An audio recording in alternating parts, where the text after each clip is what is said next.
제 나이 30, 저와 동갑인 남자친구와 2년을 연애했고 양가 부모님께 결혼 허락받고 상견례까지는 끝이 난 상황이었습니다. 결혼 준비는 시작을 했지만 날짜는 아직 잡지 않았어요. 대신 웨딩 플래너 구해서 기본적인 건 다 알아본 상황이고요. 서로 경제적으로 여유가 있는 편은 아니지만 그래도 할 건 다 한다고 약혼식에 약혼 반지까지 받은 상황이었습니다. 나이도 같고 서로 사회생활 시작한 기간도 비슷해요. 심지어 둘이 버는 돈까지도 비슷하고요. 그 외에도 여러 공통점이 많았는데 그래도 성격적으로 맞고 연애하는 동안 좋은 모습만이 보여줬으니 결혼까지 결심하게 되었습니다. 2년이면 서로를 알아가기에는 충분한 시간이라고 생각했는데 정말 사람은 알다가도 모르겠네요. 저희 부모님은 서울에서 그리 멀지 않은 지방광역시에 거주하고 계십니다. 두 분 다 아직 50대 중반이시고 다 늙어서 자식들한테 손 벌리고 싶지 않으시다며 아직도 두 분 다 경제활동을 하고 계세요. 어머님은 사무실 나가시고 아버지는 택시 운전하고 계시고요.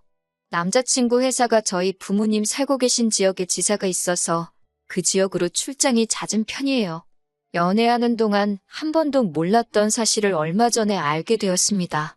그동안 남자친구가 저희 부모님 살고 계신 지역으로 출장을 갈 때마다 저희 아버지한테 따로 연락해서 같이 식사도 하고 그랬다는 겁니다. 저한테 한 번도 티낸 적 없었고 아버지도 무뚝뚝하신 분이라서 어머니나 저한테 따로 말해준 적도 없어서 전혀 알 길이 없었어요. 솔직히 남자친구가 동갑이라 조금 철부지 같아 보인다는 생각을 받았는데 이런 의외의 사실에 적잖이 감동했어요. 그게 쉬운 일은 아니잖아요? 며느리가 시댁에 먼저 연락하고 안부 전화 드리고 하는 건 많지만 사위가 처가에 먼저 연락하고 시키지도 않았는데 장인어른만 따로 불러내 식사하고 그러는 경우는 드물잖아요. 저도 예비시모 불편해서 먼저 연락하거나 한 적 없는데 남자친구의 그런 의외의 속 깊은 면에 적잖이 감동하게 되었습니다. 아버지랑 친하신 택시 하시는 분이 놀러와서 저희 집 사위 잘 본 것 같다고 자랑처럼 늘어놓으시면서 이 사실을 저를 포함해서 어머니도 알게 되었어요. 비록 남자친구가 샀다는 그 식사가 동네에 있는 허름한 기사식당이긴 했지만 출장 가서 일 보는 것도 정신없고 힘들 텐데 일부러 시간도 내고 신경 쓰고 있다는 사실 하나만 가지고도 충분히 감동할 만한 일이었죠. 백반 먹은 게 끝내 아쉽기는 했지만 그 상황도 이해가 갔습니다. 저희도 결혼 앞두고 한 푼이라도 더 모아보겠다고 돈을 엄청 아끼고 있는 상황이었거든요. 하루는 저희 어머니한테서 연락이 왔어요. 예비사위가 당신들한테 이렇게 잘하려고 노력하고 있는데 저도 예비시댁에 뭐라도 하나 하는 게 경우가 맞지 않겠냐고요. 어머니 말씀이 100번 맞는 말이었지요. 남자친구 속 깊다, 대단하다 말은 하고 있지만 저는 그 사실을 알게 된 후에도 여전히 예비시모인 어머님이 어려웠고 먼저 연락드리는 건 엄두도 못 내고 있었거든요. 막상 제가 개인적으로 어머님한테 연락을 드려서 같이 식사하자고 말을 하려니 도무지 입이 떨어지지가 않았어요. 남자친구는 잘하고 있는데 저는 왜 이 모양인가 싶을 정도였어요. 해도 도무지 어머님하고 같이 식사하고 싶다는 말이 나오지 않으니 남자친구를 만났을 때 저한테 대신 전해달라는 식으로 부탁을 하게 되었습니다. 남자친구는 갑자기 어머니랑 식사는 왜 하려고 하느냐며 놀라더라고요. 그래서 제가 남자친구가 출장 갈 때마다 아버지 만나 식사하고 연락드리고 하는 거 다 알고 있다고. 고마워서 보답을 하고 싶은데 도무지 내가 먼저 연락드리기는 어려우니 대신 좀 부탁한다고 말을 꺼냈지요. 그런데 남자친구는 다른 것보다 표정에 당황한 기색이 역력했어요. 저한테 아버님이 자기랑 식사하고 있다는 사실을 먼저 말을 하셨느냐고 질문부터 하더라고요. 그건 아니고 어쩌다 알게 되었다 알려줬습니다. 그런데 왜 저러나 싶더라고요. 칭찬받은 일에 당황을 하고 있으니 말입니다. 그냥 그게 멋졌고 부끄러워서 그러는 건가 싶었어요. 그런데 남자친구는 마치 저한테 확인이라도 받으려는 듯 아버지가 따로 말한 건 없었느냐며 계속해서 물어왔어요. 왜 저러는가 싶었는데 그때는 남자친구가 제가 어머님과 단둘이 만나는 게 불편한가 하는 생각이 들었습니다. 혹시 불편해서 그러는 거냐? 그러면 어머님하고 식사는 따로 안 하겠다 그렇게 말을 했더니 남자친구는 제 반응을 살피면서 그런 건 아니고 하면서 말끝을 흐렸습니다. 너가 우리 집에 잘하니 나도 너네 부모님께 잘하고 싶어서 그러는 거다. 몇 번을 이야기한 끝에야 남자친구는 어머님한테 연락을 해서 약속 시간을 잡아줬어요. 이후 제가 어머님하고 만났을 때 어머님이 아주 보통이 아닌 분이라는 걸 느꼈거든요. 그래서 남자친구가 이때 저한테 어머님을 결혼 전에 겪어보게 하고 싶지 않아서 그랬던 거라고 생각을 했습니다. 그리고 솔직히 그때까지도 남자친구가 단지 어머님을 저 혼자 만나는 걸 불편해했던 사실이 이후 제가 어머님하고 만나서 어머님이 제게 보여준 모습 때문에 그랬던 거라고 생각을 했었어요. 아직 예비 시모인 어머님을 제대로 겪어본 적은 없었거든요. 어머님하고 식사한 날에 이게 맞나 하는 생각까지 들 정도로 그 자리는 저한테 조금 충격적으로 다가왔습니다. 식사를 하기로 한 날에 어머님과 만나기로 한 강남역 근처에 있는 카페로 갔어요. 시간 약속 잘 지키는 사람이란 걸 보여드리기 위해 약속 시간보다 20분 먼저 장소에 도착했거든요. 그런데 어머님은 약속 장소에 1시간이 지나서야 도착을 했습니다. 둘이서 만나는 걸로 알고 있었는데 저한테는 사전에 말도 없이 예비 신우들을 데리고 오셨습니다. 남자친구랑은 터울이 좀 있고 둘이서는 연년생으로 대학생이에요. 연애하면서 남자친구가 동생 이야기는 거의 하지 않았고 실제로 봤을 때도 낯을 가리는 건지 오빠가 어려운 건지 거리두고 있어서 그냥 안 친한가 보다 생각을 했었거든요. 그런데 말도 없이 예비 신우 둘을 끌고 오니 조금 당황스럽기도 했습니다. 지각한 건 생각도 나지 않았어요. 어머님도 혹시 며느리 되는 내가 불편해서 그랬겠지 하고 깊게 생각하지 않으려 했습니다. 어머님께서도 오래 기다렸느냐면서 저한테 곧장 미안하다는 말을 하셨고요. 늦은 이유가 예비 신우들이 저 만난다고 예쁘게 꾸미고 오느라고 화장 고치고 옷 갈아입고 하다 보니까 생각보다 시간이 더 걸렸다고 하시더군요. 신우들 철없는 게 어머님 잘못은 아니니 그냥 그러려니 하고 말았어요. 식사를 하기로 미리 정해져 있던 거였으니 저도 시간 맞춰 나온다고 점심 식사를 따로 하지 않고 나왔습니다. 원래는 어머님하고 어색한 것도 있고 좀 친해져 볼 요량으로 대화 좀 하다 가려고 카페에서 선약을 잡았던 거거든요. 그런데 시간이 너무나 늦어버렸으니 그냥 곧바로 식사하러 가시겠냐고 물어봤지요. 그런데 어머님은 예비 신우들과 집에서 식사를 대충 하고 나오셨다는 거예요. 같이 식사하기로 한 약속이었는데 벌써 밥을 드시고 오셨다니 무슨 생각으로 그러셨나 했는데 제가 밥을 산다고 해서 예비 신우들이 괜찮은 곳을 알고 있다며 뭐 먹을지를 정해서 예약을 해놓았다고 하더라고요. 지금은 가봐야 브레이크 타임이라 열지도 않았을 거고 2시간은 더 기다려야 하니 그냥 딴 데 가지 말고 여기서 있다가 시간 되면 일어나서 가자고 하더라고요. 일정을 마음대로 하실 거였으면 애초에 저한테 미리 말해줬으면 좋았겠다 싶은 생각도 들었어요. 보아하니 식사 시간까지 한참 남았으니 일부러 천천히 준비해서 약속된 시간보다 늦게 나온 게 아닐까 하는 생각도 들더라고요. 예약 시간 기다리면서 카페에서 보낸 2시간은 정말이지 최악이었습니다. 빈속으로 저녁 시간 될 때까지 버티는 것도 고역이었지만 그래도 카페다 보니 간단한 음료수나 요깃거리가 있어서 버티는데 어려운 점은 없었어요. 그런데 저는 마치 꺼다 놓은 보릿자루, 그 이상도 그 이하도 아니더라고요. 어머님은 예비 신우들하고 수다 떠느라고 저는 신경도 쓰지 않고 있었어요. 어린 예비 신우들이 그 자리에서 저를 챙겨줄 거라고는 기대도 안 했지만 조금 너무하다도 싶었습니다.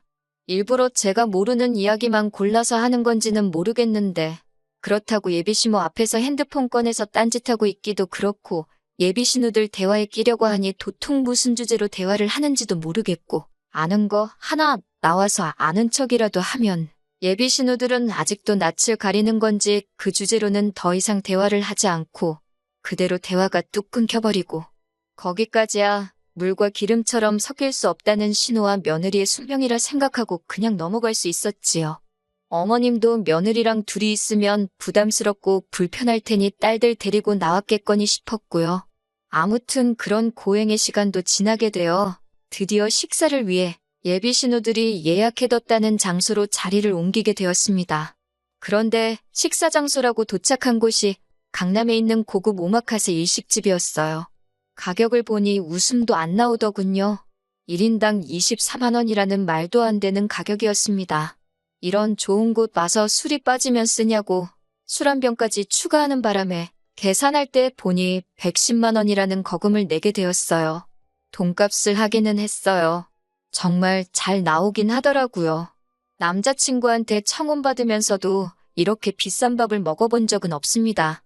어차피 제가 사기로 했던 거 눈물을 머금고 계산을 하기는 했지만 그래도 제 한 달 생활비보다 큰 돈을 음식점에서 계산을 하게 될 거라고는 상상도 하지 못했어요.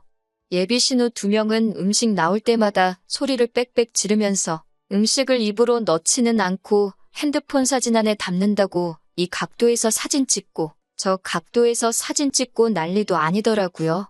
비싼 가격답게 한 타임에 가게 안으로 10명 이상 들어올 수 없는 곳이긴 했는데 그래도 다른 손님들도 있는데 자기들끼리 신나서 다른 사람들이 눈치 주는 게 제가 다 느껴질 정도였네요. 좋은 마음으로 만든 자리였고 남자친구가 아버지한테 했던 걸 보답하기 위해 마련한 자리였지만 당장 남자친구는 아버지 식사 대접한다고 기사식당 데려갔던 것 치고는 조금 과했던 게 아닌가 생각이 들었습니다. 만약에 어머님만 나오셨었더라면 이 돈을 내는 게 그렇게 아깝다거나 이 상황이 뭔가 싶거나 하지는 않았을 거예요. 집에 돌아와서 저희 어머니한테 그날 있었던 일을 말했더니 어머니도 놀라서 말을 잇지 못하시더라고요. 어떻게 그냥 마음속에 참을인자 새기면서 넘어가 볼까 했는데 혹시나 아무 말도 안 했다간 이게 처음이 아니게 될 수도 있겠구나 하는 생각이 들었습니다. 그래서 남자친구한테 전화를 했어요. 혹시 어머님이 동생들도 같이 데리고 나간다는 말을 했느냐? 내가 100만 원 넘게 쓰게 되는 거 이미 알고 있었느냐고 물었죠. 남자친구는 알고 있었다고 하더라고요. 자기가 제 가족에게 잘하는 것만큼 저도 자기 가족한테 잘하고 싶다고 하지 않았느냐면서 먼저 말 꺼내놓고 이제 와서 싫은 소리 하는 게 맞냐고 되려 저한테 되물었어요. 좋은 마음으로 시작한 일인데 이게 오히려 싸움의 원인을 제공할 줄은 몰랐습니다. 하지만 그래도 짚고 넘어가야 할 건 짚고 넘어가는 게 맞다는 생각이 들었어요. 다른 건 몰라도 너네 동생들이 남의 돈 쓰는 거 너무 쉽게 생각하는 거 아니냐고. 따지고 보면 어차피 결혼해서 한 가족이 될 테니 자기 오빠 돈이나 마찬가지인데 그깟 사진 몇 장 찍어서 주변에 자랑하려고 우리 형편에 한 끼에 100만 원씩 하는 밥 먹으러 가는 게 옳은 행동이냐고요. 남자친구는 아무 대답도 못하다가 기어이 만능 치트키를 쓰더군요. 너 지금 우리 엄마한테 돈 쓴 게 아까워서 그러는 거냐고요. 제가 돈 몇 푼에 치사하게 구는 사람으로 만드는 거였어요. 좋은 마음으로 한 거면 그냥 좋게 끝내면 되지. 돈까지 다 내고 나서 그러는 건 또 뭐냐고 저를 쪼잔한 사람으로 만들더라고요. 당장 자기도 출장 가서 식비 나오는 거 편의점 도시락으로 때우고 돈을 남겨올 수도 있고 아니면 먹고 싶은 거 사 먹을 수도 있는데 자기는 그거 저희 아버지한테 쓴 게 하나도 아깝지 않았다고 하는 겁니다. 당연하겠지요. 백반 한 끼 둘이서 먹는다고 해봐야 저희 부모님 사는 지역에서 아무리 비싸도 10,000원이면 해결하거든요. 나도 니네 가족들한테 밥 사준다고 하고 꼴랑 10,000원 쓰고 나오면 이딴 소리 안 나왔다는 말이 턱끝까지 차올랐는데 남자친구 말 맞다나 좋은 마음으로 시작한 건데 그걸 가지고 돈이 아깝네 하면서 싸우면 괜히 사이만 더 나빠지는 게 아닌가 싶어서 그냥 참았습니다. 하지만 속으로 더는 먼저 제가 뭐 해주겠다, 사주겠다는 말은 하지 말아야지 하는 결심을 했어요. 남자친구 가족들이 정도가 없는 사람들인 걸 뼈저리게 깨달았거든요. 그런데 차라리 이때 대판 싸우고 갈라졌으면 더 좋았겠다 싶을 정도로 큰 사건이 터지게 되었습니다. 아예 모르고 살았으면 싶을 정도로 엄청 더러운 사실이 숨어 있었어요. 그 일이 있는 뒤로 얼마 후에 남자친구가 또 출장이 잡히게 되었습니다. 솔직히 저는 아직 그날의 앙금이 다 가시지를 않아서 남자친구한테 이번에도 아버지랑 같이 식사할 거면 좀 괜찮은 걸로 대접해드리라고 부탁을 했지요. 그리고 남자친구가 출장을 떠난 날 궁금하기도 해서 아버지한테 전화를 한 통 드렸어요. 그런데 아버지가 기분이 엄청 좋아 보이시더라고요. 예비사위가 매운탕 사줬다면서 밥 잘 먹었다고 저한테 자랑을 하시더군요. 기분 좋아서 술도 한잔 하셨다고요. 평소에는 무뚝뚝하신데 낮술하시고 기분이 좋아서 신이 나 계시는데 좋은 거 사드리라는 게 고작 매운탕이라니 섭섭하기도 했지만 아버지가 저렇게 좋아하시니 그냥 좋게 생각하기로 했습니다. 아버지는 덕분에 예비사위랑 낮술도 하고 좋으시다며 신이 나셨고 그 와중에 사위 고생한다며 매운탕 얻어드시고는 용돈하라고 20만 원을 줬다고 하시는 거예요. 20만 원이면 아버지가 하루 종일 일하셔도 못 버는 돈인데 그래도 예비사위가 나이 젊은 것 치고 속이 참 깊은 사람이라며 딸 덕분에 아주 훌륭한 사위 본다고 동네방네 자랑해야겠다 좋아하시더라고요. 왠지 그 말을 듣는데 마음이 다 아팠어요. 그런데 그날 새벽에 낮에 그 통화가 거짓말처럼 느껴질 정도로 모든 게 다 뒤집어져 버렸습니다. 아버지가 분노 가득한 목소리로 전화가 왔어요. 결혼이고 회사고 다 필요 없으니까 당장 집으로 내려오라 호통을 치고 전화를 끊으시더군요. 보통은 저렇게까지 화를 내시는 일이 거의 없어요. 무슨 일이 있나 하고 어머니한테 전화를 드렸는데 어머니도 네가 직접 와보면 알 거라고만 하시고 별말이 없으시길래 무슨 일이 나도 큰일이 났구나 싶어서 부랴부랴 택시 잡아서 부모님 댁으로 향했습니다. 집에 도착하니 남자친구가 저희 부모님 앞에 무릎을 꿇고서는 잘못했다고 빌고 있더라고요. 이게 다 무슨 일이냐고 부모님한테 왜 쟤는 여기 와서 무릎 꿇고 빌고 있는 거냐 물어봤더니 궁금하면 직접 물어보라고 하시길래 남자친구한테 말해보라고 했습니다. 입이 10개가 있어도 모자란지 제 질문에 대답은 못하고 죄송하다, 미안하다, 사과만 연신하고 있더라고요. 결국 어머니께서 이게 무슨 상황인지 다 설명해 주시는데 어머니 설명 다 듣고 나서 그 길로 남자친구 머리채를 낚아채서 죄다 뜯어버리고 바닥에 패대기 쳐버렸습니다. 아버지가 그날 낮술도 하시고 남자친구 용돈하라고 큰 돈도 줬으니 낮에 일도 못하고 돈도 못 벌어서 평소에는 잘 안 하시는 야간 영업을 나가신 거예요. 그렇게 번화가에서 손님을 하나 태우게 되었답니다. 젊은 커플이 술에 징하게도 취해서 혀는 다 꼬부라져서 반말 찍찍 내뱉으며 근처에 있는 숙박업소로 가라고 했다더라고요. 그런데 목소리가 익숙하고 위화감이 느껴져서 룸밀러로 승객을 쳐다봤더니 다른 놈이 아니라 남자친구였던 겁니다. 옆에 앉은 여자는 옷 입은 꼬라지를 보아하니 술집에 나가는 여자였다고 하고요. 순식간에 상황 파악이 끝난 아버지가 여자한테는 몸성하고 싶으면 여기서 내리라고 한마디 하셨다고 해요. 여자는 술이 남자친구보다 덜 취했는지 아버지 말 듣자마자 쫄아가지고 차에서 주랭랑을 쳤다고 합니다. 남자친구는 옆에 탄 여자가 갑자기 도망쳐버리니 어디 가냐고 하면서 따라 내렸고요. 아버지도 그런 남자친구 쫓아가 바로 멱살을 잡았고 남자친구는 인사불성이 되어서 아버지도 못 알아보고 고래고래 소리를 지르다가 상황을 눈치채게 돼버린 거지요. 그 길로 아버지한테 멱살 잡혀서 끌려와 살려달라고 빌고 있는 상황이었어요. 그 와중에 더 믿을 수 없는 사실을 전해 듣게 되었네요.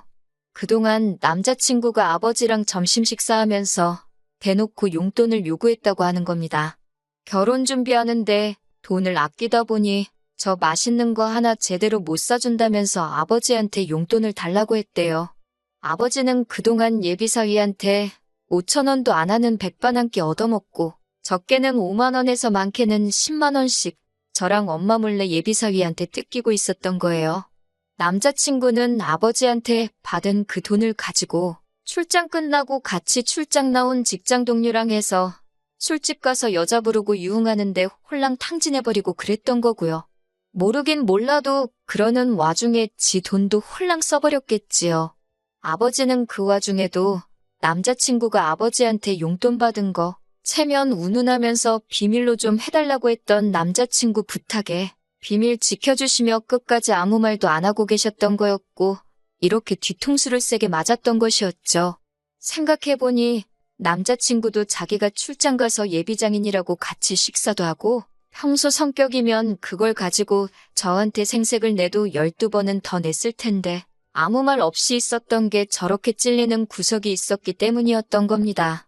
그러니까 처음에 제가 고맙다고 아버지한테 먼저 연락도 하고 같이 식사도 하는 것 참 속 깊은 사람이다 했을 때도 저한테 뭐라도 알아내려는 듯 꼬치꼬치 캐물은 게 제가 어디까지 알고 있나. 아버지한테 용돈 뜯어내고 있는 것도 알고 있나 떠보려고 그랬던 거라는 생각이 들더라고요. 다른 건 몰라도 결혼 약속한 상대방 두고 술집 다니면서 여자한테 돈 쓰고 그러는 놈하고 결혼하는 건 제가 머리에 총 맞은 것도 아니고 무슨 일이 있어도 용서해 줄 만한 상황이 아닌 거라는 건 누구보다 제가 제일 잘 알고 있었어요. 심지어 그 유흥비 또한 예비장인어른 얼마 벌지도 못하는 푼돈 뜯어서 다닌 거였으니 말 다 했지요. 그런데 무엇보다 지 가족만 소중한 이기적인 지 엄마랑 개념도 없고 염치도 밥 말아먹은 저 자식 동생들에게 100만 원이나 써버린 저한테 내 가족한테 돈 쓰는 게 아깝냐고 따져묻던 개꼬라지가 생각이 나서 참을 수가 없더라고요. 여태껏 아버지한테 받아간 돈부터 포함해서 네 여동생들인 나한테 빌부터 뜯어먹은 돈까지 다 뱉어내라고 했습니다. 결혼은 당연히 물 건너갔다고 말했고요. 그나마 네 엄마가 먹은 건 우리 아버지 여태 백반값 계산해준 게 기특해서 그걸로 봐주겠다고 했죠. 뭐 그 돈이라고 해서 다 합쳐봐야 200만 원도 안 되는 푼돈이겠지만 머리채 몇 번 쥐어뜯은 걸로 끝내기에는 평생 두고두고 후회할 것 같은 생각이 들어서 어떻게든 돈이라도 받아내려고 했던 거예요. 그런데 남자친구는 이미 자포자기를 한 건지 어차피 결혼은 물 건너갔구나 그렇게 생각을 한 건지 헤어지면 헤어지는 거지 뭘 돈까지 내놓으라고 그러냐고 배째라고 그러더군요. 차라리 자기를 기분 풀릴 때까지 때리라는 겁니다. 몇 대 때리는 걸로 기분이 나아지겠나요? 아버지가 어디 한번 맞아보라고 어디서 골프채를 들고 나오셨는데 그런 걸로 사람 때렸다간 죽겠다 싶어서 어머니랑 아버지 말린다고 아주 혼났습니다. 그렇게 파혼을 하게 되었네요. 남자가 사회생활 하다 보면 그런 일 할 수도 있다고 무마해주기엔 사건이 사건이다 보니 뭐 더 생각할 것도 없다 싶어서 파혼을 했지요. 더 연락도 하기 싫어서 돈 받아내는 것도 생각도 안 하고 있었습니다. 그런데 저희 아버지 앞으로 고소장이 날라왔더군요. 남자친구였어요. 저희 아버지를 폭행으로 고소한다고 한번 진흙탕 싸움으로 가자고 끝까지 구질구질하게 나오더라고요. 잘못은 남자친구가 하긴 했지만 저도 머리채 쥐어뜯어 놓은 것도 있고 아버지가 화를 못 참아서 몸싸움이 있던 것도 사실이니까요. 그렇다고 당하고만은 있을 수가 없어서 변호사 선임하려고 찾아갔는데 변호사님이 정황을 듣더니 결혼을 전제로 약혼식까지 다 올린 상황에 남자친구가 저희 가족들을 기망한 거나 마찬가지니 그걸 가지고 고소를 할 수 있다는 소식을 전해주더군요. 그러던 와중에 남자친구가 기분 풀릴 때까지 때리라고 했던 그 발언이 저희 어머니께서 저 도착하고부터 혹시나 남자친구가 정신이 횟가닥 나가서 뭔 짓을 할지 모르니 어머니께서 그 상황을 핸드폰으로 다 녹음을 하고 있었다고 해요. 고소장을 뒤집어 버릴 수 있는 결정적인 증거까지 있는 상황이었으니 결국에는 남자친구가 아버지께 받아간 돈부터 예비 신우들 허세 부린다고 비싼 밥 먹은 그 돈까지 받아낼 생각도 없었는데 그걸 포함해서 위자료까지 뜯어내게 되었네요.